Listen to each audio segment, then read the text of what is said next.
Hi, this is Yvonne McNary, and I'm here with Rebecca Hill out at the Extension Office, and Rebecca is with the 4-H program, and I'm going to let you tell our audience your title.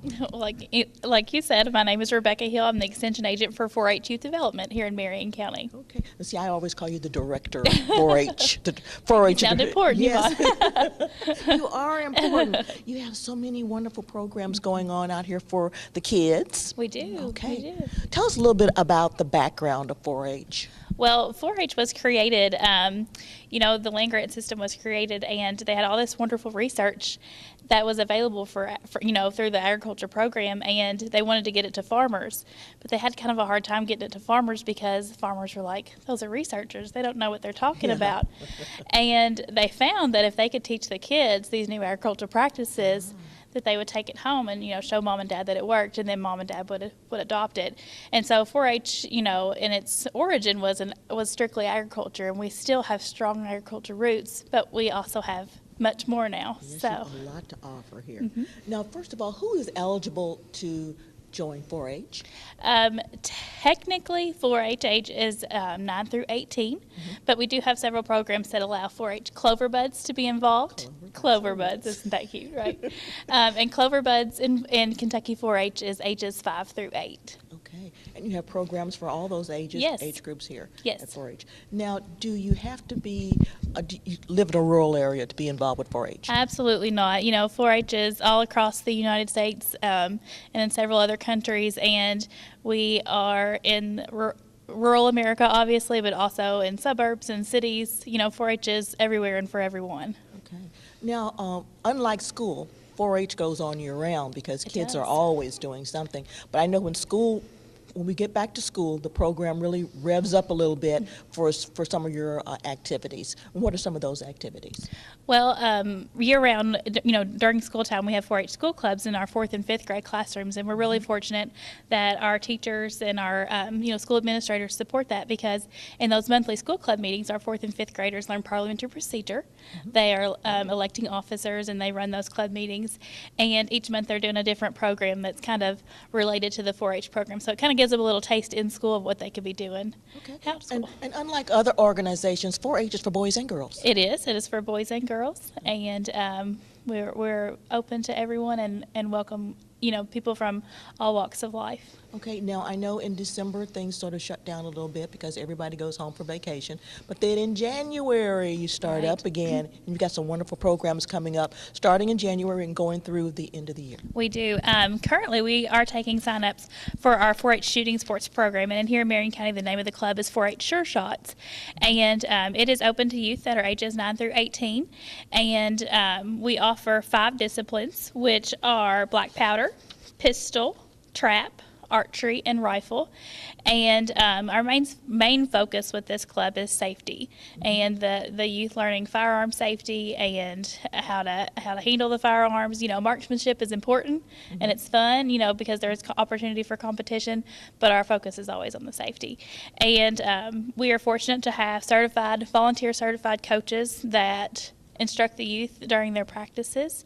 So if anybody is interested in signing up for that, you can stop by the extension office anytime during office hours, and dues are $20, and that will get the child a t-shirt and get them signed up for the program.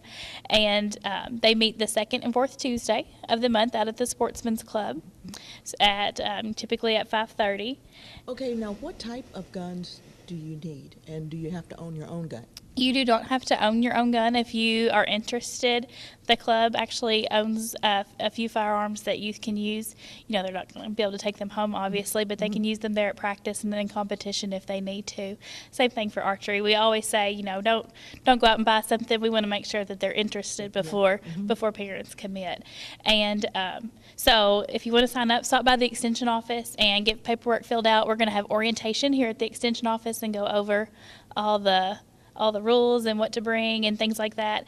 And that's going to be on March 13th. So important date to remember is March 13th at 6 o'clock here at the Extension office. Okay, now when you finish this program, do you get a certificate or anything for safety, or that you know the guidelines for using a gun safely? There's not a certificate per se. I think you're kind of thinking of the orange card that the Kentucky Department of Fish and Wildlife does. But whenever they complete the program at the end of the year, they have a cookout and awards banquet, so the kids will get some awards and a hoodie if they've been to so many practices and things like that. Okay. Now, in this program, you want to go over again that you do stress safety. Absolutely, absolutely. The safety is the number one priority of what our coaches are trying to teach, and before every practice, they'll go over their safety rules. Every child, will know how to make sure that their firearm is unloaded. They'll know how to make sure that the safety's on, and safety is absolutely number one priority. Okay. Now, as far as competitions go, how do you guys fare so far? Very well. We actually had a state, a top 3 state finisher last year, which was Tanner Barker, and 2 archery disciplines. And then through county invitational shoots, we had several top 3 finishes throughout the year. So very well. Okay, so you very good training here. Very good training. Yes. Okay, and you got some other things coming up. We do. It's springtime. It's still kind of winter, but spring is coming because the sun's peeking through the door over there. But March is coming up, and that means it's 4-H speech time in Marion County. And the thing about 4-H speeches is we need judges. We need judges really bad. The first speech contest is on March 13th at the Marion County Night Academy. And if anybody would like to volunteer to judge, it's, you get there at 8:30 and you're finished before noon. And you get to hear some really awesome speeches from some really awesome kids. And great opportunity to give back to our youth and help them achieve that skill. Okay, now how is this broken down, the skills levels, as far as the speeches go? So speeches, whenever the teachers sign their students up, they are sorted by the year they were born. So kids that were born in 2009 will be only with kids born in 2009 in their school. So each school. And then once they win at the school level, they move on to the county contest. Okay. Now, are they given optional types of speeches to perform at their school, or are they on their own, pick what they want? How does that work? It kind of varies from teacher to teacher. A lot of our teachers in the younger grades will use something from their portfolio, like a personal narrative, which is a great option for a 4-H speech because it's something that the kid knows about, they're familiar with, and then they just kind of convert that to a verbal piece. So it varies from teacher to teacher, but that's typically what they'll do. But youth can write about anything for their 4-H speech. It just has to be something that is original work, and it can't be, it has to be true. It has to be true. Okay.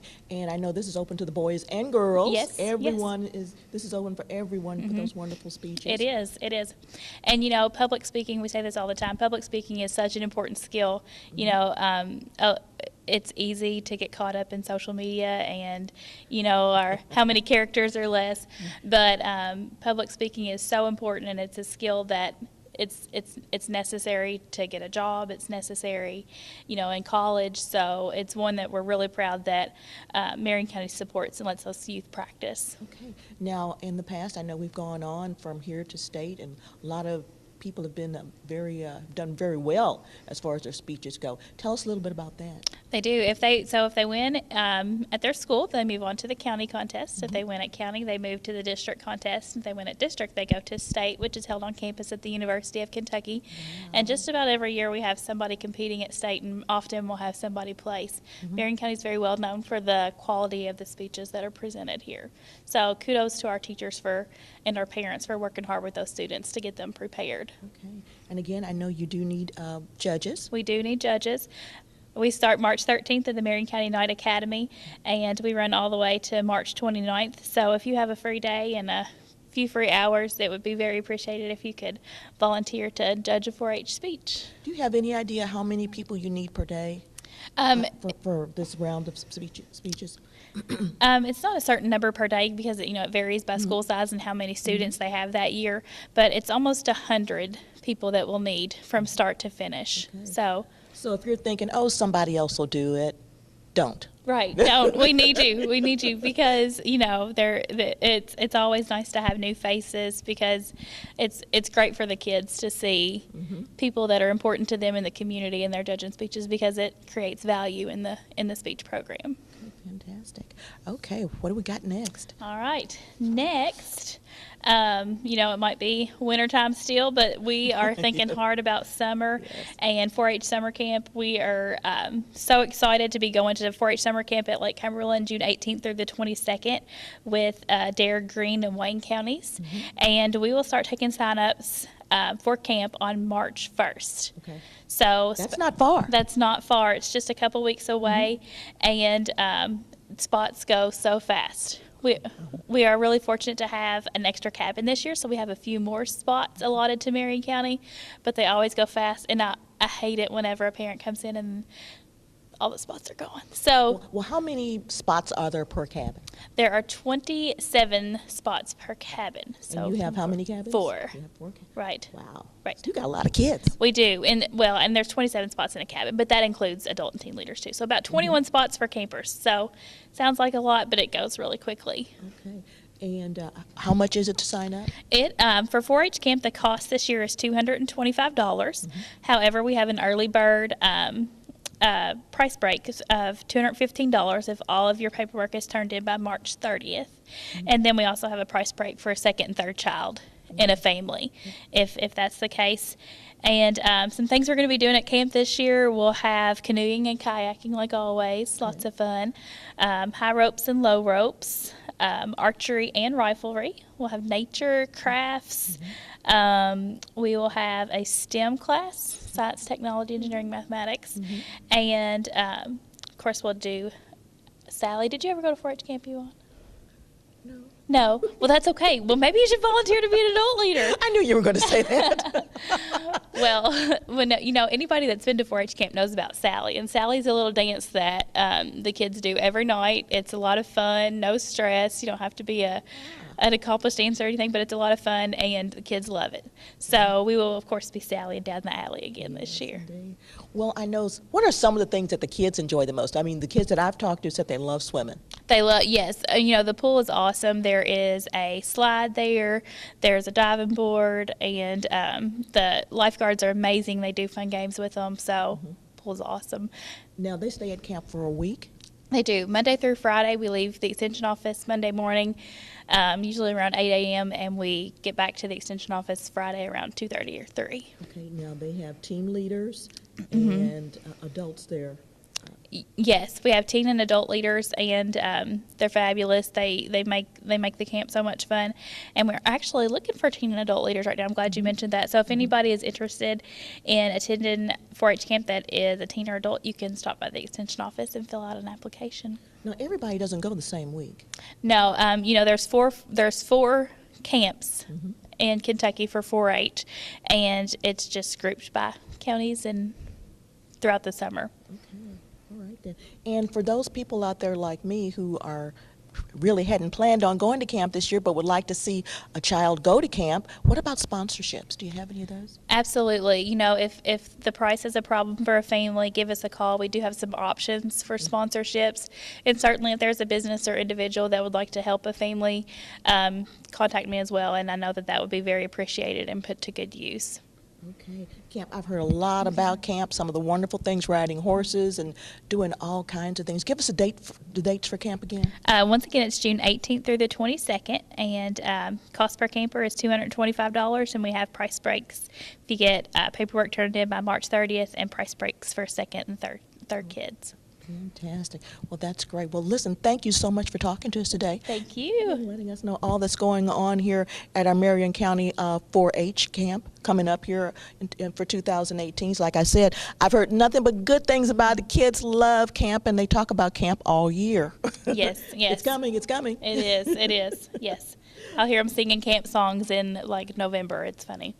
And I hear also that some great friendships are made at camp. Absolutely. That's the cool cool thing about camp is that you can go and make friends there that maybe you'll see in college later, or, you know, can be a contact for a job later on in life. So you never know when you can make these contacts with people from across the state, how it might benefit later.